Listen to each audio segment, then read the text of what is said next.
Welcome to BSK news. ముందుగా headlines చూద్దాం. ముఖ్యమంత్రి హోదాలో ఏపీకి రేవంత్ రెడ్డి టార్గెట్ వాళ్ళేనా? నారా భువనేశ్వర్ని కలిసిన కానిస్టేబుల్ పై ఎస్పీ వేటు.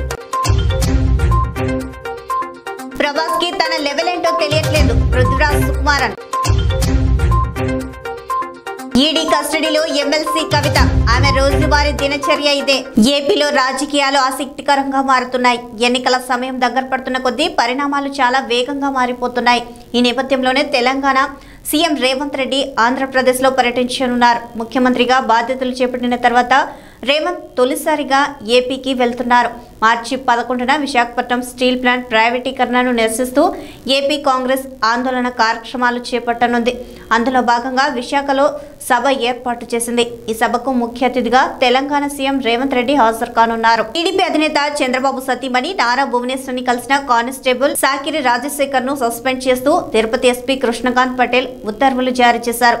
తిరుపతి దిశ పోలీస్ స్టేషన్ లో పనిచేస్తున్న కానిస్టేబుల్ రాజశేఖర్ అన్నమయ్య జిల్లాలో నిజం గెలవాలి కార్యక్రమంలో పాల్గొనేందుకు భువనేశ్వరి తిరుపతి జిల్లా బకారపేట మీదుగా వెళ్తుండగా కలిశారు. కానిస్టేబుల్ పై ఫిర్యాదులు రావడంతో విచారణ అనంతరం ఆయన్ను సస్పెండ్ చేసినట్లు ఎస్పీ తెలిపారు. జిల్లా పోలీసులు అధికారులు సిబ్బంది తమ వ్యక్తిగత అభిప్రాయాలను బహిర్గతం చేయడం, రాజకీయ పార్టీ కార్యక్రమాల్లో పాల్గొనడం వంటి వాటిని ఎన్నికల ప్రవర్తన నియమావళి ఉల్లంఘనగా పరిగణించి చట్ట ప్రకారం చర్యలు తీసుకుంటామని హెచ్చరించారు. Pan India star Prabhas recent గా సలార్ పార్ట్ 1 సినిమాలో బ్లాక్ బస్టర్ అందుకున్నాడు. ఈ చిత్రంలో ప్రభాస్ తర్వాత ఫ్యాన్స్ కి ఎక్కువగా నచ్చిన క్యారెక్టర్ వరదరాజ మన్నార్తి. ఎందుకంటే ఈ పాత్రను అంత అద్భుతంగా చేశారు. మలయాళ hero Prithviraj Sukumaran, Prabhas Prithviraj on screen friendship కి అయితే ఆడియన్స్ ఫిదా అయిపోయారు. అయితే ఈ సినిమా తర్వాత ఆన్ స్క్రీన్ లో కూడా వీళ్ళిద్దరూ అంతే గొప్ప స్నేహితులైపోయారు. ఈ విషయాన్ని చాలా సార్లు పృథ్వీరాజ్ కూడా చెప్పారు. అయితే తాజాగా తన కొత్త సినిమా ఆడు జీవితం ప్రమోషన్స్ లో భాగంగా ఇచ్చిన ఓ ఇంటర్వ్యూలో ప్రభాస్ తో తన స్నేహం గురించి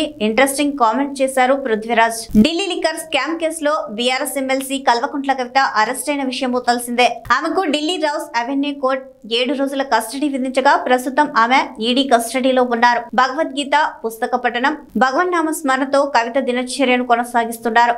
బుధవారం ఏకాదశి సందర్భంగా ధ్యానం చేస్తూ ఉపవాస దీక్షలో ఉన్నారు.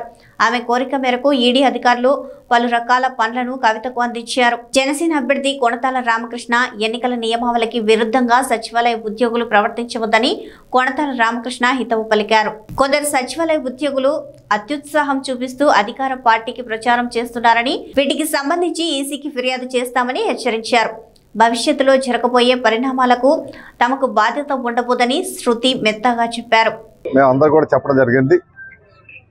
ఏ విధంగా అయితే ప్రభుత్వ అధికారులు కానీ, వాలంటీర్లు కానీ, లేదంటే సెక్రటేరియట్ సంబంధించినటువంటి ఉద్యోగస్తులు కానీ, ఏ స్థాయిలో ఉద్యోగస్తులైనా కాంట్రాక్ట్లో ఉన్నట్టు ఎవరైనప్పటికీ ఈ ప్రచార కార్యక్రమంలో కానీ, లేదంటే వేరే రకంగా రాజకీయ కార్యక్రమాలు ఏం జరిపినప్పటికీ వెంటనే తగు చర్యలు తీసుకోవాలని రాష్ట్ర ఎన్నికల కమిషన్ కాదు, కేంద్ర ఎన్నికల కమిషన్ కూడా ఫిర్యాదు చేయడం జరుగుతుంది.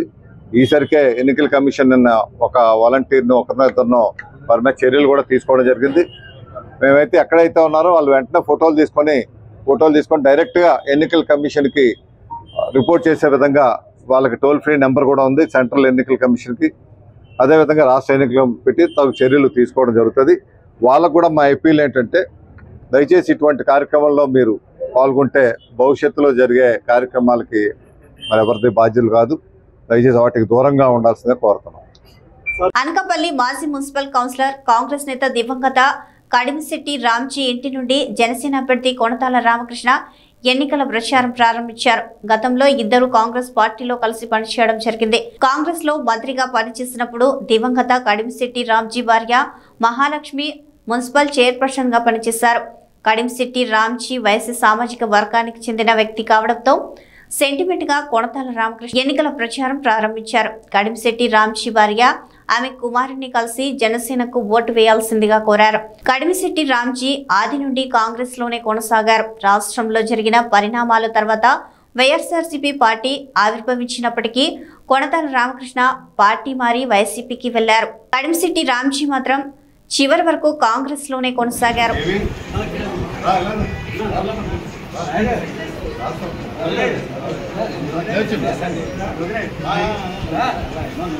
Yes,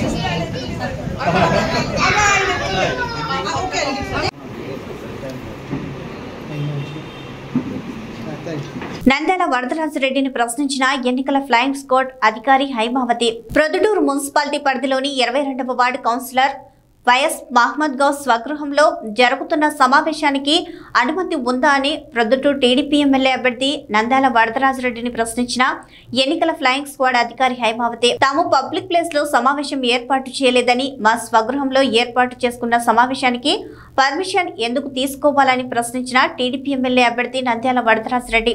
ఈ విషయాన్ని ఎన్నికల అధికారి దృష్టికి తీసుకెళ్తానని వెళ్లిపోయిన ఎన్నికల ఫ్లయింగ్ స్క్వాడ్ అధికారి హైమావతి.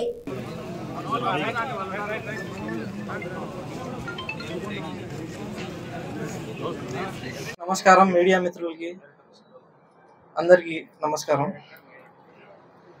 గతంలో నాన్న ఉన్నప్పుడు కూడా పెద్దాయన అంటే చాలా అభిమానంగా ఆప్యాయతగా ఉండేవాడు. నాన్న పెద్దాయన కోసము అప్పుడు పార్టీలో కూడా పెద్దాయనతో పాటు చాలా నడిచి పెద్దాయనతోనే అప్పుడు కౌన్సిలర్ ఈయన హయాంలోనే కౌన్సిలర్గా కూడా నాన్న ఉన్నాడు. ఆయనతోనే నడుస్తున్నాడు. తర్వాత మనం 2019లో ఎలక్షన్ తర్వాత 2019 వరకు ఆయనతో పాటే ఉన్నాం మేమంతా, మా ఫ్యామిలీ, మా కుటుంబం అంతా. 2019 ఎలక్షన్ తర్వాత కొన్ని కారణాల వల్ల కొంచెం పెద్దాయన కొంచెం ఎలక్షన్లో కొంచెం సైలెంట్గా ఉండడం వల్ల అప్పుడు పోయి నాన్న కూడా మనం ఇలా మీరు కూడా సైలెంట్గా ఉన్నారు, మనము వేరే వైఎస్ఆర్సీపీ పార్టీలో వాళ్ళు ఆహ్వానిస్తున్నారు, మేము పోదలుచుకున్నామని చెప్పి ఆయన అడిగి ఆయన పర్మిషన్ తీసుకొని అప్పుడు నాన్న కూడా వైఎస్ఆర్ పార్టీలోకి ఆహ్వానించిన తర్వాత మనం పోయినాము. కానీ కొన్ని కారణాల వల్ల వైఎస్ఆర్ పార్టీలో కూడా మనకు మన గౌరవము ప్లస్ మన మైనార్టీస్కి న్యాయము రెండు జరగకపోవడం వల్ల నేను కూడా అక్కడి నుంచి తప్పుకొని సైలెంట్ అయిపోయి మళ్ళీ కొన్ని రోజుల తర్వాత నాకు సస్పెండ్ చేసినారని చెప్పారు. కానీ వాళ్ళు సస్పెండ్ చేయడానికి వాళ్ళు నాకు ఏ అర్హత లేదు, ఎందుకంటే ఇండిపెండెంట్ కౌన్సిలర్ని. అందుకు వాళ్ళ కాడి నుంచి తప్పుకున్నాను. తప్పుకున్న తర్వాత కొన్ని రోజుల తర్వాత నేను టీడీపీ అధినేత నారా చంద్రబాబు నాయుడు సమక్షంలో పోయి పార్టీలో చేరాను. పోయి చేరిన తర్వాత మనము పార్టీలో నడుస్తున్నాము. ఎవరికి టికెట్ వచ్చినా కూడా మనము వాళ్ళ వెంటే ఉంటాము. పార్టీ ఏ విధంగా నడుస్తుందో, పార్టీ ఏ విధంగా నడవనికి చెప్తాదో ఆ విధంగా మనము పార్టీకి కట్టుబడి ఉంటామని చెప్పి ఆ రోజు కూడా చెప్పడం జరిగింది. ఈ రోజు కూడా అదే చెప్పడం జరుగుతుంది. అదే విధంగా ఇప్పుడు మళ్ళీ మన అదృష్టం కొద్దీ మళ్ళీ మన వరదారెడ్డి గారికి మళ్ళీ టికెట్ పై నుంచి హై కమాండ్ నుంచి టికెట్ రావడం జరిగింది. అందుకు ఆయన కూడా మనకు మద్దతు కోసం అంతా సహకరించడం కోసం ఫోన్ చేసినారు, మాట్లాడినారు. నేను మొత్తం ఈ కాలం అంతా నేను ఎప్పుడు కూడా ఆయనకు కట్ కాలేదు. ఆయనతో పాటు ఎప్పుడు కూడా ఎల్లవేళలా ఆయనతో మాట్లాడుతున్నా, కొండాడన్నతో కూడా మాట్లాడుతున్నా, అంతా నేను టచ్లోనే ఉన్నాను. ఇప్పుడు పిలవడం జరిగింది. పిలుతానే నేను ఓకే అని చెప్పి ఆయన సమక్షంలో తెలుగుదేశం పార్టీ కోసము వర్క్ చేయడానికి, తెలుగుదేశం పార్టీకి ముందుకు నడుపుకోవడానికి ఆయన ఇప్పుడు క్యాండిడేట్గా డిక్లేర్ అయినారు. కాబట్టి ఆయన ఏ విధంగా చెప్తారో ఆ విధంగా మనం అంతా కలిసి ఆయనకు ఈ 2024 ఎలక్షన్లో ఖచ్చితంగా భారీ మెజార్టీతో మా మైనార్టీ సోదరులంతా అందరం కలిసి ఆయనకు భారీ మెజార్టీతో గెలిపించుకొని ఖచ్చితంగా తీరుతాము. ఈ మాట అందరికీ తెలియజేస్తున్నాను. నుంచి అందరము కలిసి ప్రయాణం చేసినాం రాజకీయాలలో. నాకు మంచి మిత్రుడు, నాకు మంచి సలహాదారుడు కూడా. ఏదన్నా క్లిష్ట పరిస్థితులు వచ్చినప్పుడు ఆయనతో సలహా తీసుకుంటాంటే ముస్లిం సోదరులతో వాళ్ళతో కూడా మాట్లాడి మనం ఈ మార్గం మంచి మార్గాన్ని తీసుకొని పోదామని చెప్పిన మంచి మిత్రుడు నాకు మున్నా గారు. మరి ఈరోజు యాక్టివ్గా తెలుగుదేశం పార్టీలో యాక్టివ్ రోల్ తీసుకొని మరి కౌన్సిలర్గా ఉండబడిన మహమ్మద్ గౌస్ గారిని పార్టీలోకి ఆహ్వానిస్తూ హృదయపూర్వకంగా మేమందరం ఆయన పార్టీలోకి స్వాగతిస్తూ ఆయన భవిష్యత్తును మా చేతుల్లో పెడుతున్నాడు. ఆయన భవిష్యత్తును తప్పకుండా మేము తీర్చిదిద్దుతాము. మంచి కౌన్సిలర్గా కూడా ఉండేటట్టు మా యొక్క సహాయాలు సహకారాలు అభివృద్ధి విషయంలో అన్ని రకాల మేము ఆయనకు సహకరిస్తాము. మరి మహమ్మద్ స్వర్గీయ మహమ్మద్ గారు నాకు మంచి మిత్రుడు. దాదాపు నేను ఆయన 35 సంవత్సరాలు సుదీర్ఘంగా రాజకీయాలలో ప్రయాణం చేసినాము. ఎప్పుడు కూడా ఆయన అవసరం వచ్చినప్పుడు సలహాలు తీసుకుంటే ఆ సలహాలు మీ అందరితో మాట్లాడి సలహాలు నాకు ఇచ్చేవాడు. ఆ సలహాల ప్రకారం నేను ముందుకు పోయే మంచి మిత్రుడు. మరి దురదృష్టం కొద్దీ ఆయన స్వర్గీయులైనారు. మరి ఆయన కొడుకు మహమ్మద్ గౌస్ను కూడా మేము తీర్చిదిద్ది రాజకీయాలలో ఆయనంటూ ఒక వ్యక్తిగా మేము రాజకీయాల్లో నిలబెట్టాలనే ఒక ఆలోచనతో నేను స్వయంగా ఆయనతో కలిసి మాట్లాడకపోయినప్పటి నుంచి ఫోన్లలో చెప్తా ఉండేవాడిని, గౌస్ నువ్వు పొరపాటు చేయొద్దు, సక్రమైన పద్ధతిలో ఈ ప్రొద్దుటూరు 40 సంవత్సరాల నా రాజకీయ జీవితం ఎక్కడ కూడా ఎలాంటి తప్పు చేయకుండా ఎవరు కూడా చేయలేతి చూపకుండా రాజకీయ జీవితాన్ని గడిపినాం. ఇప్పుడు నాకు తెలుగుదేశం పార్టీ టికెట్ చంద్రబాబు నాయుడు గారు ప్రొద్దుటూరు నియోజకవర్గాన్ని కేటాయించినారంటే దయ, మీ అందరి యొక్క ఆశీర్వాదమే, ప్రొద్దుటూరు ప్రజల ఆశీర్వాదంతోనే ఎన్ని సర్వేలు చేసినా కూడా అన్ని సర్వేలలో కూడా నా పేరే వస్తా ఉంది. మరి మీరు సెల్ ఫోన్లలో వచ్చే అన్నిటిలో కూడా 72-73% వస్తా ఉంది. కానీ ఈ రోజు నాకు టికెట్ ఇచ్చింది ఈ తెలుగుదేశం పార్టీ మీద టికెట్ ఇచ్చి పోటీ చేయమని చెప్పింది ప్రొద్దుటూరు ప్రజలు. ఏ ఒక్క లీడరు నా వెనకలేడు. నేను ఒకసారి చంద్రబాబు నాయుడు గారిని హైదరాబాద్ లో కలిసి, సార్ మాకు రాజకీయాలలో మళ్ళీ కంటిన్యూ అయ్యేదానికి అవకాశం లేదని చెప్పి ఒకే ఇచ్చి నేను మా కొడుకు ఒకసారి కలిసి వచ్చినాము. తర్వాత ఆర్లగడ్డ మీటింగ్కి వచ్చి ఒకసారి కలిసినాం, కమలాపురం మీటింగ్కి వచ్చి ఒకసారి కలిసినాం. నేను ఎప్పుడు మళ్ళీ పైరవీలు చేయలేదు, ఆయన కోసం మళ్ళా తిరగడం లేదు, మాట్లాడలేదు. రాజకీయాలలో ఎవరైతే బలవంతుడు ఉంటాడో ఆ ఏరియాలో గెలవగలుగుతాడో వారికి టికెట్ ఇస్తారనే నాకు సంపూర్ణ నమ్మకం. ఆ నమ్మకమే ఈరోజు ప్రజలందరూ కలిసి వరదరాజు రెడ్డి గారు అయితేనే మాకు ప్రొద్దుటూరులో బాగుంటుందని అన్ని సర్వేలలో కూడా 72% సర్వే వచ్చిన కారణంగా నాకు కేటాయించడం జరిగింది. ఈ టికెట్ ప్రొద్దుటూరు టికెట్ నాకు ఇచ్చేదానికి అంత ప్రొద్దుటూరు ప్రజలు తప్పక ఏ సిఫారసు ఎవరిదేం లేదు. కాబట్టి మేము గతంలో నేను 25 సంవత్సరాలు ఎమ్మెల్యేగా, 10 సంవత్సరాలు ఇన్ఛార్జిగా, 35 సంవత్సరాలు నేను ప్రొద్దుటూరులో ఎవరికి ఏ ఇబ్బంది వచ్చినా కూడా నా దృష్టికి వచ్చి ఆదుకునేవాడిని. ఎవరు తప్పు చేసినా కూడా క్షమించేవాని కాదు. ఎందుకంటే ఈ ప్రొద్దుటూరులో దాదాపు 3.5 లక్షల జనాభా ఉన్నారు. 3.5 లక్షల జనాభాకు పోలీసు ఉంటుంది. పోలీసు అవినీతి కారణాల వలన ఎన్నో రకాల వాళ్ళంతా తప్పు చేస్తారు. పోలీసులు కానీ, అది రెవెన్యూ వాళ్ళు కానీ, ఎవరైనా కూడా మున్సిపాలిటీ వాళ్ళు కానీ ఎవరు కూడా తప్పు చేస్తే క్షమించేవాని కాదు. ప్రజల కోసం మేము ఉండేది. ప్రజలకు సర్వీస్ చేయండి, సేవ చేయండి. అంతేగాని మీరు ఏదో అధికారం ఉండదని నాకు ఇల్లు కట్టుకుంటా అంటే ఎంత డబ్బులు ఇవ్వాలా, రోడ్డు వేసిన తర్వాత ఎంత డబ్బులు ఇవ్వాలి, ఎన్నిటమని నేను దగ్గరికి చేర్చేవాడిని. వాళ్ళందరినీ కూడా ఖచ్చితంగా నిందించేవాడిని. కాబట్టి ప్రొద్దుటూరులో ఇప్పుడు అటువంటి పరిస్థితులు లేవు. గత 10 సంవత్సరాల నుంచి మన ఎమ్మెల్యే రాచమల్లి శివప్రసాద్ రెడ్డి గారు ఎమ్మెల్యే ఉంటున్నారు. ఆయన ఆస్తి ఇప్పటికీ 1000 కోట్లు. ఎట్లా వచ్చింది అది డబ్బు? పడ్డు ప్రజలది, ప్రభుత్వాన్ని డబ్బు. ఇప్పుడు ఆయన అంటాడు నేను ఏదో రాజకీయాలలో నేను ఎంతైనా డబ్బులు ఖర్చు పెట్టానంటున్నాడు. ఎవరిచ్చింది? ఎవరి ద్వారా సంపాదించుకునే డబ్బు? ప్రొద్దుటూరు ప్రజలది డబ్బు. ప్రొద్దుటూరు ప్రజల యొక్క ఆస్తులు దోచేసుకునేవాడు. డాక్టర్ స్వరూప్ కుమార్ రెడ్డి గారు ఉన్నారు, కంటి డాక్టర్ గారు. ఆయన ఇల్లు ఆయనకు తెలియకుండానే వేరే వాళ్ళకు రిజిస్టర్ అయిపోయింది. ఎట్లయిపోతుంది ఆయన లేకుండా? అడగండి. ఆయన ప్రముఖ వైద్యుడు, పొద్దుటూరులో అందరూ తెలిసిన వ్యక్తి. ఆయన ఆస్తి వేరే వాళ్ళ పేరుతో రిజిస్టర్ అయింది. ఇంకొకరు ఆయన స్నేహితుని ఆస్తి కూడా రిజిస్టర్ అయిపోయింది. ఈ మాదిరి కూడా ఆస్తులకు ఎవరన్నా పోలీస్ స్టేషన్కి పోయి తలకాయ పగలగొట్టినారని పోయి చెప్తే కూడా పోలీసు వాళ్ళు కేసులు కట్టడం లేదు. మీకు అందరికీ తెలుసు, మీరు కూడా ఇబ్బందులు పడింటారు పోలీస్ స్టేషన్లకు పోయి. కారణం ఏముంది? వైఎస్ఆర్ పార్టీ కింద దాసోహం అంటున్నారు పోలీసులు అంటారు. దాసోహం వాళ్ళు ఎమ్మెల్యే గారు డబ్బు మీరు సంపాదించుకోండి అనే కాటికి తయారైపోయి పోలీసు వాళ్ళందరినీ పోస్టింగ్ పొద్దుటూరులో సర్కిల్ ఇన్స్పెక్టర్ ఎస్ఐని పోస్టింగ్ ఇవ్వాలంటే 15 లక్షల నుంచి 20 లక్షలు తీసుకొని పోస్టింగ్ ఇచ్చారు. అంత డబ్బులు వచ్చి ఇక్కడికి వచ్చినారు కాబట్టి వాళ్ళందరూ సంపాదించుకుంటున్నారు, దోపిడీ చేస్తున్నారు వైఎస్ఆర్ పార్టీ. మీకు దాదాపు కూడా 5 సంవత్సరాలు 10 సంవత్సరాల నుంచి కూడా పరిస్థితి, గతంలో ఉన్న పరిస్థితులు ఎట్లున్నాయి, ఇప్పుడే పరిస్థితులు ఎట్లున్నాయని మీకు అందరికీ తెలిసింటాయి. కాబట్టి ప్రొద్దుటూరు ప్రజల యొక్క మాన ప్రాణాలను రక్షించే దానికోసం ఎప్పుడు ఎల్లవేళలా మీ ముస్లిం యొక్క మైనారిటీ సోదరుల యొక్క హక్కులు పరిరక్షించే కోసం ఎప్పుడు గతంలో ఉన్నాడు. మరి మహమ్మద్ గారు, ముక్తారు, నిమ్మకాయలు చాలా మంది నాకు అందరు మిత్రులున్నారు. నాతో పాటు వచ్చి నా పక్కన సమానంగా కూర్చుంటాం. వాళ్ళ సలహాలు వింటాం. వాళ్ళు ఏమన్నా చేయాలంటే, మంచి చేయాలంటే చేస్తాం. అటువంటి పరిస్థితి ఇప్పుడు ప్రొద్దుటూరులో లేదు. మరి ఈ పరిస్థితిని మనం పోగొట్టాలంటే ఇక్కడ తెలుగుదేశం పార్టీకి ఓట్లు వేసి మీరు గెలిపించాలి అందరూ. ఎందుకంటే ప్రజలకు పోలీస్ స్టేషన్లో కానీ ఇసుక దందా వదులుతున్నారు విపరీతంగా.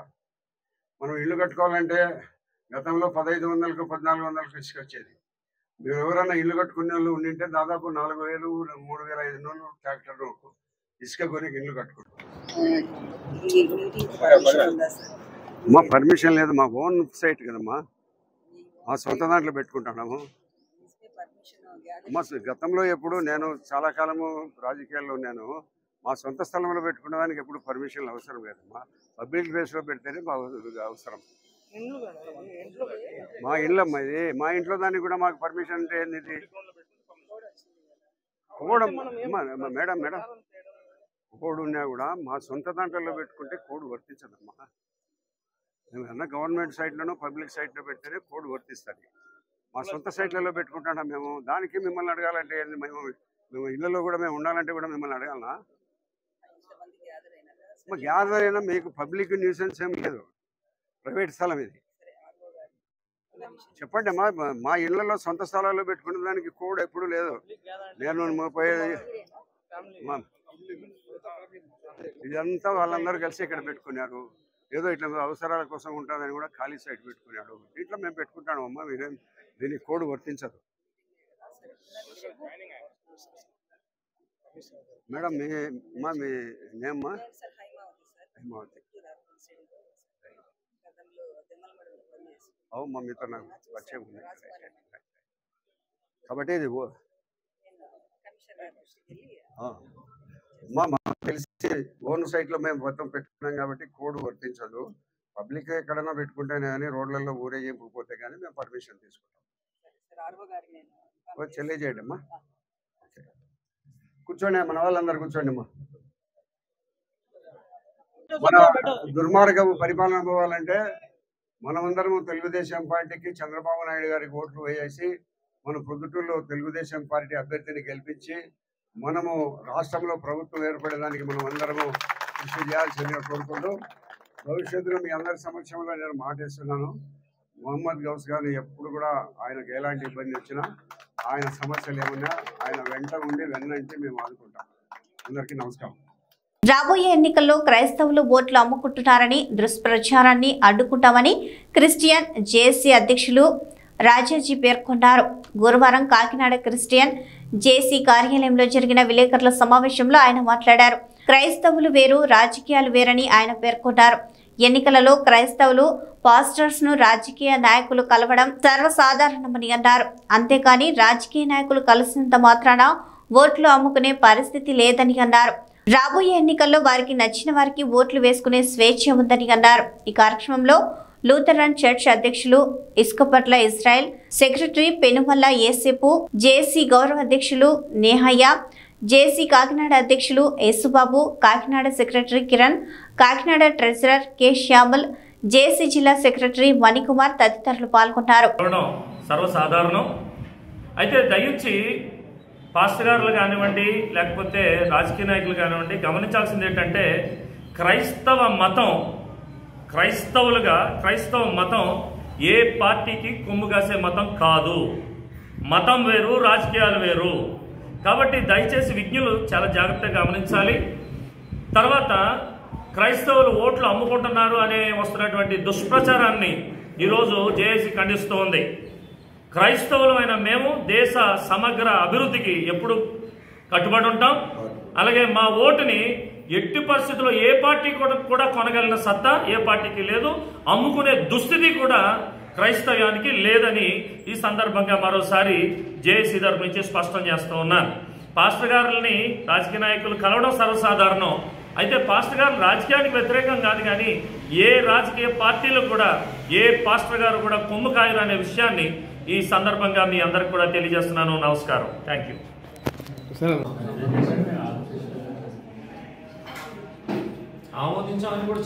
కాకినాడ రూరల్ మండలం బొడ్డుచెరు వద్ద అల్లూరి సీతారామరాజు విగ్రహానికి ముసుగు వేయడం పట్ల సబతి ఫణేశ్వరరావు, రామలక్ష్మి ఆందోళన చేశారు.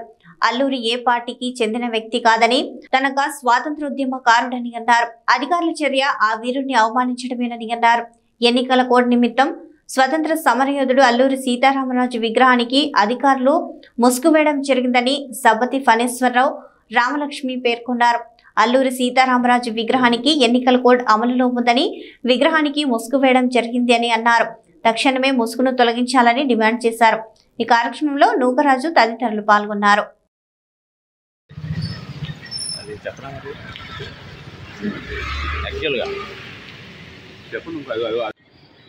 పాత్రికేయ మిత్రులకు నమస్కారం. మరి ఇప్పుడు ఆంధ్రప్రదేశ్ రాష్ట్రంలో ఎలక్షన్ కోడ్ అమల్లో ఉంది. అందుచేత ప్రభుత్వ అధికారులు ఎలక్షన్ కమిషన్ నియమావళి ప్రకారం రాజకీయ నాయకుల విగ్రహాలకి మరి ముసుగు వేయాలి, వాళ్ళని పబ్లిక్ కనపడకుండా ఉండాలనేటువంటి నియమం అయితే ఉంది. అయితే నాకు తెలిసినంత వరకు జాతీయ నాయకులు డాక్టర్ బాబాసాహెబ్ అంబేద్కర్ గారు కానీ, జ్యోతిరావు పూలే కానీ, అదేవిధంగా మరి ఈ దేశం కోసం ప్రాణాలు అర్పించినటువంటి ఫ్రీడమ్ ఫైటర్, విప్లవ జ్యోతి, ఈ దేశానికి యువతకి ఆదర్శమైనటువంటి పోరాటానికి ఆదర్శమైనటువంటి వ్యక్తి అల్లూరి సీతారామరాజు గారికి మరి ముసుగేయమని చెప్పేసి ఎక్కడ లేదు. మరి ప్రభుత్వ అధికారులు ఎలక్షన్ నియమావళిని అమలు చేయడంలో పూర్తిగా వైఫల్యం చెందినారని చెప్పేసి మేము చెప్తా ఉన్నాం. మరి ఇక్కడ పంచాయతీ ఈఓ గారు కానీ, దానికి సంబంధించినటువంటి పై అధికారి ఎంఆర్ఓ గారు కానీ, ఆర్డీఓ గారు కానీ అందరూ కూడా పర్యవేక్షణలు కదా. అంచేత గ్రామ స్థాయిలో పర్యవేక్షణ అనేటువంటిది పూర్తిగా లేదు అని చెప్పేసి చెప్పడానికి ఇదే నిదర్శనం అండి. ఎందుకంటే మరి అల్లూరి సీతారామరాజు గారు ఏ రాజకీయ పార్టీకి సంబంధించిన వ్యక్తి కాదు. ఆయన దేశం కోసం, దేశానికి స్వతంత్రం రప్పించడం కోసం ప్రాణాలు అర్పించిన వ్యక్తి. అటువంటి వ్యక్తిని కూడా రాజకీయ నాయకులు జమాలో వేసేసారంటే అది ఎంత మరి ఏ విధంగా ఆలోచన చేసుకోవాలి? నెక్స్ట్ మీరిచ్చే సందేశం యువతకు ఆదర్శంగా ఉండాలి. ప్రభుత్వ అధికారులు తీసుకున్న నిర్ణయాలు ఏనే కానీ యువతకు ఆదర్శంగా ఉండాలి. మరి ఎట్లా అసలు రాజకీయ పార్టీకి, జాతీయ నాయకులకి తేడా తెలియకున్నటువంటి అధికారులు పర్యవేక్షణలో ఎలక్షన్ల నియమావళి జరుగుతోంది. అటువంటి పరిపాలన వ్యవస్థ ముందుకు నడుస్తోంది. అదేవిధంగా దీంతో పాటు నేను ఇంకో మాట కూడా చెప్పదలుచుకున్నాను. పూర్తిగా పర్యవేక్షణ అనేటువంటిది ఎక్కడైతే లోపించదో అన్నీ ఇటువంటి ఇబ్బందులు ఎదురవుతాయి. అంచేత మేము ప్రభుత్వ అధికారులకి చెప్పించే విధంగా ఉండకూడదు. మళ్ళీ రాజకీయ కోణంలో చూడకుండా మరి తక్షణం ఇటువంటి చర్యలు ఏదైతే ఉన్నదో దాని చర్య తీసుకుని ఇమీడియట్గా రిమూవ్ చేయండి. ఎందుకంటే మేమే మ్యాన్ హ్యాండ్లింగ్ చేయకూడదు, మేము తీయకూడదు. ఎందుకంటే ప్రభుత్వం మీరు ఎలక్షన్ కోర్టులో మీరు కప్పారు కాబట్టి మీరే తీయాలి కంపల్సరీగా. మొన్న ఇక్కడే చెప్పాము, ఇక్కడ కోర్టు ఉల్లంఘన జరిగిందని చెప్పేసి దీని మీద కూడా మేము అవసరమైతే మేము కలెక్టర్ గారికి కంప్లైంట్ చేస్తాం. ఎందుకంటే ప్రభుత్వ అధికారులు పొట్టగొట్టే సంస్కృతి మాది కాదు. అంచేత అందుకోసం ఆలోచించాం తప్ప మీరు ఇలాగే చేసుకుంటా పోతానంటే మేము కలెక్టర్ గారికి కంప్లైంట్ చేస్తాం.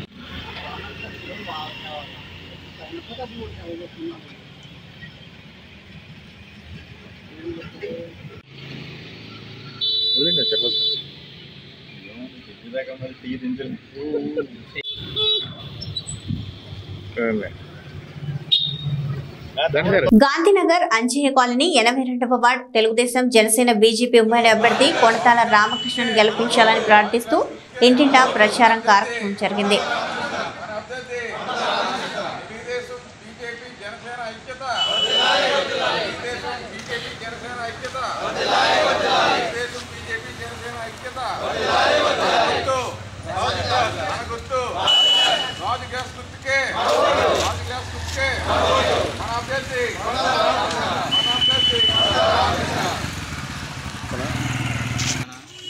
ఈరోజు 82వ వార్డు అంజయ్య కాలనీ 1వ వార్డులో కొనతాల రామకృష్ణ గారికి మద్దతుగా టీడీపీ, జనసేన, బీజేపీ ఉమ్మడి అభ్యర్థి అయిన కొనతాల రామకృష్ణ గారికి మద్దతుగా ప్రచారం స్టార్ట్ చేశాం. దీనికి ప్రజల నుండి మంచి స్పందన వస్తుంది. రాబోయే కాలంలో కాబోయే ఎమ్మెల్యేగా ఆల్రెడీ కొనతాల రామకృష్ణ గారిని అందరూ యాక్సెప్ట్ చేశారు. ప్రతి ఒక్కరూ గాజు గ్లాస్ గుర్తుపై ఓటు వేసి కొనతాల రామకృష్ణ గారిని అత్యధిక మెజార్టీతో గెలిపించాలని ప్రార్థించడానికి ప్రతి ఒక్క ఇంటింటికి వెళ్తున్నాం. ఇంటింటి ప్రచారంలో భాగంగా మా నాయకులు కార్యకర్తలు అందరూ ఇక్కడ పాల్గొన్నారు. అందరికీ ధన్యవాదాలు. మన గుర్తు మన అభ్యర్థి టీడీపీ జనసేన బీజేపీ ఐక్యత.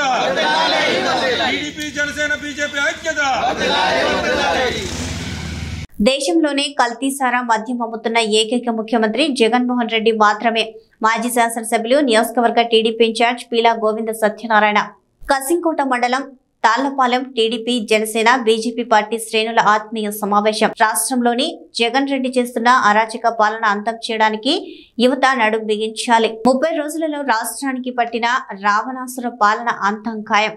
రాష్ట్రం తగలపడుతుంటే సైకో జగన్ రెడ్డి ప్యాలెస్ లో కూర్చొని ఫీడేలు వాయిస్తున్నాడు. రాష్ట్రంలో తాకట్టు పెట్టడానికి మిగిలింది ప్రజలు తాడేపల్లి ప్యాలెస్ మాత్రమే. ఓటు అడిగే నైతిక హక్కు జగన్మోహన్ రెడ్డికి లేదు. దేశంలోనే కల్తీ సారా మద్యం అమ్ముతున్న ఏకైక ముఖ్యమంత్రి జగన్మోహన్ రెడ్డి మాత్రమే. మాజీ శాసనసభ్యులు నియోజకవర్గ టీడీపీ ఇన్ఛార్జ్ పీలా గోవింద సత్యనారాయణ, మాజీ మంత్రి వర్యులు ఉమ్మడి అభ్యర్థి కొనతాల రామకృష్ణ, జిల్లా టీడీపీ అధ్యక్షుడు ద్వారపురెడ్డి పరమేశ్వర్ రెడ్డిరావు.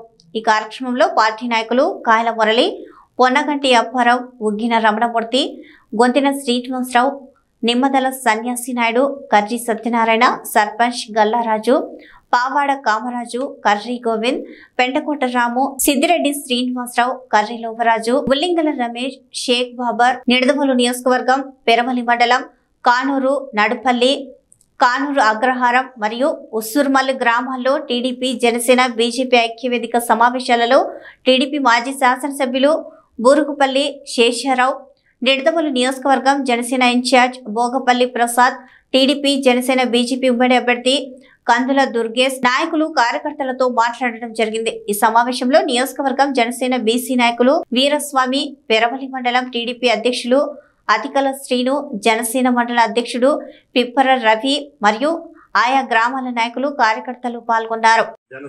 సైనికులు అలాగే జన సైనికులతో పాటు వీర మహిళలు కూడా కొంతమంది వచ్చారు. వారందరికీ కూడా పేరు పేరున నమస్కారాలు తెలియజేస్తూ, డెఫినెట్ గా రాబోయే రోజుల్లో మీరందరూ మొన్నటిదాకా ఒక రకం సీటు ప్రకటించే వరకు ఎవరి ప్రయత్నాలు వాళ్ళవి, ఎవరి పోరాటాలు వాళ్ళవి, ఏదో అన్ని ప్రయత్నాలు జరిగినాయి, చేశారు. మీరు కూడా కష్టపడ్డారు. అలాగే ఈ 4.5 సంవత్సరాలుగా తెలుగుదేశం కార్యకర్తలు పడినటువంటి కష్టం అంతా. డాక్టర్ బిఆర్ అంబేద్కర్ కోనసీమ జిల్లా ముమ్మడివరం వైసీపీ ఎమ్మెల్యే అభ్యర్థి ఈ రోజు ఉదయం కాట్రేనికోన మండలం ప్రసిద్ధిగాంచిన శ్రీ మావుళ్ళమ్మ అమ్మవారిని దర్శించుకుని అక్కడి నుంచి ఎన్నికల ప్రచారం ప్రారంభించారు. కాట్రేనికోన గేట్ సెంటర్, తిలకమ్మ చెరువు, ఉప్పాడు, గొరకలమూడు, సావరం చేరుకున్న బైక్ యాత్ర అధిక సంఖ్యలో పాల్గొన్న పార్టీ కార్యకర్తలు, నాయకులు. ప్రతి క్షణం కూడా నియోజకవర్గం అభివృద్ధి కోసం కృషి చేసి మీ అందరి మనసుల్లోనూ కూడా చిరస్థాయి అయినటువంటి పేరును పొంది కేవలం రాజకీయవేత్తగా మాత్రమే కాకుండా మీ అందరి కుటుంబంలో ఒక సభ్యునిగా మీ ఆత్మీయత అనుబంధాన్ని పొందినటువంటి నేతగా, ముఖ్యంగా నిడదవోలు నియోజకవర్గాన్ని సర్వతోముఖంగా అభివృద్ధి చేసినటువంటి శాసనసభ్యునిగా పేరు పొందినటువంటి శ్రీ బూరుగుపల్లి శేషారావు గారికి మనందరి తరఫున కూడా ప్రత్యేకమైన అదేవిధంగా పెద్దలు సూపర్ డూపర్ హిట్ చిత్రాల నిర్మాత, అన్నిటికంటే మించి మెగా కుటుంబానికి అత్యంత సన్నిహితులు, అదేవిధంగా గడిచిన కొంతకాలంగా మీరే నా ధైర్యం, మీరే నా బలం, మీరే నా నైతిక స్థైర్యం. పార్టీని కాదు నేతను చూడండి. రాష్ట్రం నాశనం చేసే నాయకుణ్ణి కాదు అభివృద్ధి చేసే నాయకుణ్ణి చూడండి. నేను మీ వాడిని, మీతోనే ఉంటాను, మీ వెంటే ఉంటాను. ఇప్పటి వరకు మీరు నాకు తోడుగా ఉన్నారు, ఇక నుండి నేను మీకు నీడగా ఉంటాను. మత్తయి సువార్త 10వ అధ్యాయం 8వ వచనం వల్లే 108 ఏర్పడింది. పెత్తందారీ వ్యవస్థకు, పేదలకు జరుగుతున్న ఈ యుద్ధంలో ఎవరిని గెలిపిస్తారో, ఎవరిని ఓడిస్తారో మీరే సమాధానం చెప్పాలి. కోట్ల రూపాయల నిధులతో అనేక గ్రామాలలో చర్చిల నిర్మాణాలు చేపట్టడం జరిగింది. 2.5 కోట్ల రూపాయలతో 7 చర్చిలను పూర్తి చేశాం. రానున్న ఎన్నికల్లో విజయం సాధించి మిగతా చర్చలు కూడా త్వరితగతిన పూర్తి చేసి క్రైస్తవ సోదరులకు అంకితం చేస్తాం. మీరు జైవదినులు, మీ వాక్యము నాకు ముఖ్యం, మీ ఓటు నాకు ముఖ్యం. అసత్యపు మాటలతో మిమ్మల్ని మభ్యపెట్టి మీ ఓటును అడగడానికి మీ ఇంటి ముందుకు ముఖానికి రంగులు వేసుకునే వాళ్ళు వస్తున్నారు, జాగ్రత్త. 24వ సంవత్సరంలో జరగనైనటువంటి ఎలక్షన్ లో డాక్టర్ అనిల్ కుమార్ యాదవ్ గారిని మన ఎంపీగా ప్రభు వారిని కూర్చొని పెట్టినట్లుగా మనం ప్రార్థన చేద్దాం. పల్నాడు జిల్లా పాస్టర్స్ ఫెలోషిప్ ప్రెసిడెంట్ గారు బిషప్ జయప్రకాష్ గారు వారందరి కొరకు కూడా ప్రార్థన చేస్తారు. ఈ ప్రార్థన స్ట్రోక్ అలాగనే అందరూ ఒక్క నిమిషం మన ఎమ్మెల్యే గారి కొరకు డాక్టర్ అనిల్ కుమార్ గారి కొరకు ప్రార్థన చేద్దాం. నా హృదయపూర్వక నమస్సుమాన్యులు తెలియజేస్తున్నాను. ఈ ప్రత్యేక సమావేశం ఎందుకు ఏర్పాటు చేశారో మీ అందరికీ తెలిసిన విషయమే. అయితే మొట్టమొదటి నుంచి కూడా దాదాపు 2011లో నేను రాజకీయాల్లో ఇక్కడ ప్రవేశం చేసిన దగ్గర నుంచి ప్రతి సంవత్సరం కూడా మనం ప్రత్యేకంగా సెమీ క్రిస్మస్ వేడుకలు ప్రతి సంవత్సరం జరుపుకోవటం, ఆ తర్వాత పాస్టర్స్ అందరికీ కూడా వస్త్రాలు బహుకరణ చేయటం, వాళ్ళందరికీ కూడా ఇంటికి పంపించే కార్యక్రమం చేస్తూ ఉన్నాం. అట్లానే అనేక సందర్భాల్లో మీ యొక్క సహాయం కోరుతూ ఉన్నాం. మీరు కూడా మా వంతు దయ ఉంచి 2 సార్లు కూడా మీ సహాయ సహకారాలు అందించారు. గతంలో మొట్టమొదట విజయమ్మ గారు గుంటూరులో ఒక దీక్ష చేసినప్పుడు నేను యునైటెడ్ ఫాస్టర్స్ టీం అందరినీ కూడా ఆమె దగ్గరికి ప్రత్యేకంగా ఒక బస్సులో తీసుకువెళ్ళి ఆమె కోసం గుంటూరులో ప్రార్థన చేపించి తీసుకురావడం జరిగింది. అప్పటి నుంచి ఈ అనుబంధం కొనసాగుతూనే ఉంది. అప్పటి నుంచి కూడా మనం అందరం ప్రతి సంవత్సరం కలుస్తూనే ఉన్నాం. అనేక చోట్ల సెమీ క్రిస్మస్ వేడుకలు జరుపుకుంటున్నాం. అనేక చోట్ల మనం అందరం కలుసుకుని మీ యొక్క సహాయం కోరుతున్నాం. మీరు కూడా అదే రకంగా అదే రీతిలో స్పందించి ఖచ్చితంగా మీ సహాయ సహకారాలు అందిస్తూ ఉన్నారు. ఒకటే చెప్పదలుచుకున్నాను, భగవంతుడు అయిన యేసుక్రీస్తు నేర్పిన ప్రేమ, దయ, కరుణ అనేది ప్రతి ఒక్కరికి అవసరం. ప్రస్తుత సమాజంలో ప్రతి ఒక్కరికి అత్యంత అవసరం. అట్లానే నేను ఎప్పుడు చెప్తూ ఉంటాను, యేసు ప్రభు నేర్పించిన ప్రేమ ఉండటం వల్లనే వైఎస్ రాజశేఖర రెడ్డి గారు ఎంతోమందికి సహాయం చేశాడు ఆయన రూపంలో అని చెప్పి నిజంగా ఆయన తీసుకొచ్చిన 108 కానీ ఆరోగ్యశ్రీ కానీ ఇప్పుడే చెప్తా ఉన్నాడు. మత్తయి సువార్త 10వ అధ్యాయం 8వ వచనం, రోగుల్ని స్వస్థపరచుడి, నిద్రపోయిన వాడిని లేపుడి. మరి ఈ వాక్యంలో ఉన్న 10:8 10వ అధ్యాయంలో ఉన్న 10, 8వ వచనంలో 8 కలిపి 108 అని నామకరణం చేసి రాజశేఖర రెడ్డి గారు కొన్ని కోట్ల మంది ప్రాణాలని నిలబెట్టిన, ఇప్పటికీ కూడా ఒక 108 వాహనం రోడ్డు మీద వస్తే రాజశేఖర రెడ్డి గారు ప్రతి ఒక్కరికి గుర్తొస్తూ ఉంటారు. ఎందుకంటే అది 108 అనే వాహనం ఈ రాష్ట్రంలో తిరుగుతున్నంతకాలం ఆయన బతికే ఉన్నాడు, జీవించే ఉన్నాడు అని చెప్పేది వాస్తవం. ప్రతి ఒక్కరు ఇవాళ ఎవరైనా కావచ్చు, ఆ 108 వాహనంలో ఏదైనా ఆపద వచ్చి ప్రయాణం చేసిన వాడికి తెలిసింది దాని విలువ ఏంటో. ఖచ్చితంగా ఎన్నో యాక్సిడెంట్లు చూస్తాం, రోడ్డు మీద వదిలేసి వెళ్ళిపోతూ ఉంటారు. కానీ హాస్పిటల్కి సరైన సమయంలో చేరి ప్రాణాలని కాపాడి శక్తి ఇచ్చిన వాళ్ళకి తెలుస్తుంది నిజమైన విలువ ఏమిటో అని చెప్పి ఈరోజు మనం గుర్తు చేసుకున్నాం. కాబట్టి అలాంటి కుమారుడు, అదేవిధంగా విజయమ్మ గారు, ఆమె రాజశేఖర రెడ్డి గారు బతికున్నంతకాలం కేవలం తను వంటగదికే ఇంటికే పరిమితమైంది, గృహిణిలాగానే ఉంది. కానీ రాజశేఖర రెడ్డి గారు చనిపోయిన తర్వాత ఆమె లక్షల మందిలో ప్రసంగం చేసింది. ఎంతో ధైర్యంగా బయటకు వచ్చి ఒక మాట చెప్పింది, నాకు ధైర్యాన్ని ఇచ్చింది ఈ బైబిల్ మాత్రమే అని బైబిల్ కట్టుకొని మాట్లాడారు. ఆమె స్టేజ్ మీద కానీ లేదా ఎక్కడ మాట్లాడినా సరే బైబిల్ చేతిలో పట్టుకుని దాన్ని కూడా విమర్శించారు చాలామంది, దాన్ని కూడా విమర్శించారు. కానీ విమర్శలను పక్కన పెట్టి ఒకటే మాట చెప్పింది, నాకు ధైర్యాన్ని కొండంత బలాన్ని ఇచ్చింది బైబిల్, దీనివల్ల నేను మాట్లాడగలిగాను ఇంత లక్షల మందిలో కోట్ల మందిలో అని చెప్పిన మాటలు మీరందరూ కూడా గుర్తు చేసుకోవాలి. అట్లనే ఆయన కుమారుడు జగన్మోహన్ రెడ్డి గారు ఇంకొక అడుగు ముందుకేసి ఇవాళ ఏం చెప్తా ఉన్నాడు, ఇవాళ పెత్తందారులకి పేదవాళ్ళ మధ్య ఈరోజు యుద్ధం జరుగుతూ ఉందని చెప్తాను. ఎందుకు ఇవాళ జరుగుతూ ఉంది? పేదవాడికి వాళ్ళ న్యాయం చేసే కార్యక్రమం చేశాడు కాబట్టి. ఏ విధంగా న్యాయం చేశాడు? ఎస్, మీ పిల్లల్ని చదివించుకుంటున్నారో లేదా? ఒక ఇంగ్లీష్ మీడియం పాఠశాలలో మీ పిల్లల్ని ఇవాళ బ్రహ్మాండంగా ప్రభుత్వ పాఠశాలలో చదివించుకోగల శక్తిని ఎవరిచ్చారు? జగన్మోహన్ రెడ్డి గారు. విద్య లేకపోతే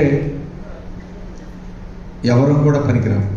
అలాంటి చదువు మీ పిల్లల్ని చదివించుకునే కార్యక్రమం, పథకాలు ఇచ్చే కార్యక్రమం, డబ్బులు ఇచ్చే కార్యక్రమం. ఇవాళ ఇంట్లో ఆడకూతురు చేతిలో 4 రూపాయలు డబ్బులు ఉన్నాయి. ఇవాళ బ్రహ్మాండంగా తన కుటుంబాన్ని మరి మంచిగా ఇవాళ చదివించుకోవడం కానీ, వైద్యం చేయించుకోవడం కానీ, ఇవాళ అన్ని అవసరాలు తీర్చే కార్యక్రమం. చేయూత అనే పథకం 45 సంవత్సరాలు దాటిన ఎస్సీ, ఎస్టీ, బీసీ, మైనార్టీలకి ఈ పథకం ఎక్కడైనా ఉందా దేశంలో? ఎక్కడ లేదు. ఇవాళ ఇన్ని పథకాలు ఇస్తుంటే వాళ్ళు చెప్తూ ఉన్నారు, ఉచితంగా డబ్బులు పంచుతున్నాడు జగన్మోహన్ రెడ్డి గారు. ఎస్, ఎవరి కోసం పంచుతున్నాడు? పేదవాళ్ళ కోసం. వైట్ రేషన్ కార్డు పేదవాళ్ళ కోసం ఈరోజు పంచుతున్నాడు. ఎందుకు పంచుతున్నాడు? మీ కాళ్ళ మీద మీరు నిలబడాలి. ఆర్థికంగా ఆ కుటుంబం వాళ్ళ కాళ్ళ మీద నిలబడి వాళ్ళ కుటుంబాన్ని వాళ్ళు పోషించుకోవాలి. మానవ వనరుల అభివృద్ధి కూడా అభివృద్ధి ఈ రాష్ట్రంలో, అది మనం గుర్తుపెట్టుకోవాలి. అన్నిటికన్నా గొప్పది మానవ వనరుల అభివృద్ధి. నేను కాదు చెప్పింది, అమర్తా సేన్ నోబెల్ బహుమతి గ్రహీత ఆర్థిక రంగంలో ఆయన చెప్పాడు, అన్నిటికన్నా ఇవాళ మనం రోడ్డు వేస్తాం లేదా ఒక ఫ్యాక్టరీ కడతాం, కానీ ఒక ఇంట్లో పేదవాడు ఆకలితో చచ్చిపోతే అది అభివృద్ధి కాదు. కాబట్టి ఆ అభివృద్ధి ఏమిటి, ఎందు రూపంలో చూపించాడు ఈరోజు జగన్మోహన్ రెడ్డి గారు ఒక్కసారి గుర్తు చేసుకోవాలి. శాసనసభ్యులు చెప్తున్నారు, దాదాపు 14 సంవత్సరాల నుంచి ఏ విధంగా అండగా ఉన్నారు, దాదాపు ఇళ్ళ పట్టాలు ఇచ్చారు. ఇంకా ఒక పెద్దలు చెప్పారు రూరల్ నియోజకవర్గంలో కొన్ని ఇవ్వాలని, తప్పకుండా అవి కూడా తప్పకుండా మీ శాసనసభ్యులు ఇస్తారు. అలాగే దానికి సంబంధించి కమ్యూనిటీ హాల్ కానీ అన్ని కూడా నా వంతు తప్పకుండా మీ అందరి ఆశీస్సులతో నేను తప్పకుండా ఎంపీ అయితే నా వంతు తప్పకుండా కమ్యూనిటీ హాల్స్ కూడా కృషి చేస్తాను, మీకు అండగా ఉంటాను. మీ శాసనసభ్యుడు ఏ విధంగా మీతో కలిసి ప్రయాణం చేశాడో అదే విధంగా మీ శాసనసభ్యుడితో కలిసి మంచి ముందుకు చేసుకుంటూ ముందుకు వెళ్తానని చెప్పి ఈరోజు తెలియజేస్తున్నాను. కాబట్టి అందరూ కూడా ఆలోచన చేసి మీరందరూ కూడా 10 మందికి చెప్పగలిగిన వాళ్ళు, 10 మందిని మార్చగలిగిన వాళ్ళు, 10 మందికి ఇది చేయగలిగిన వాళ్ళు ఇక్కడ ఉన్న వాళ్ళు అందరూ కూడా, మీరందరూ కూడా సామాన్యులు కాదు, శక్తివంతులు. మీరు కనీసం ఒక 100 ఓట్లు మీరు ఇట్లా చెప్పి అట్లా ఏమంటే వేసేవాళ్ళు మీకు ఉన్న వాళ్ళు. ఇక్కడే దాదాపు 30-40 వేల ఓట్లని ప్రభావితం చేయగలిగిన వాళ్ళు, అంటే ఎవరైనా గెలవాలని తెచ్చారన్న ప్రభావితం చేయగల శక్తి సామర్థ్యాలు ఈ రూమ్లోనే ఉంది. కాబట్టి అందరినీ కూడా నేను ఒకటే చెప్తాను, మీరందరూ కూడా సాయం చేయండి. తప్పకుండా మీరు చేసే సాయం ఈరోజు నేనైనా సీనన్నాను, కానీ మీరు చేసేది మాకు కాదు, మా సాయం కన్నా మంచి చేస్తూ ఈ రాష్ట్రానికి పేదవాడికి అండగా ఉన్న జగన్మోహన్ రెడ్డి గారి చెందుతుంది సాయం అని చెప్పి అందరికీ కూడా తెలియజేసుకుంటా ఉన్నాను. కాబట్టి ప్రతి ఒక్కరికి కూడా ఇక్కడ వచ్చే కార్యక్రమానికి వచ్చి మమ్మల్ని పిలిచినందుకు, ఈ కార్యక్రమం ఆర్గనైజ్ చేసిన సుధీర్ గారికి ఇంకా పెద్దలందరికీ కూడా పేరు పేరున కూడా ధన్యవాదాలు తెలియజేసుకుంటూ మీ అందరి బ్లెస్సింగ్స్ ఉండాలా, మీ అందరి ఇది ఉండాలని చెప్పి మనస్ఫూర్తి. ఇవే ఈ బులెటిన్ విశేషాలు. మరో బులెటిన్లో మళ్ళీ కలుసుకుందాం. నమస్కారం.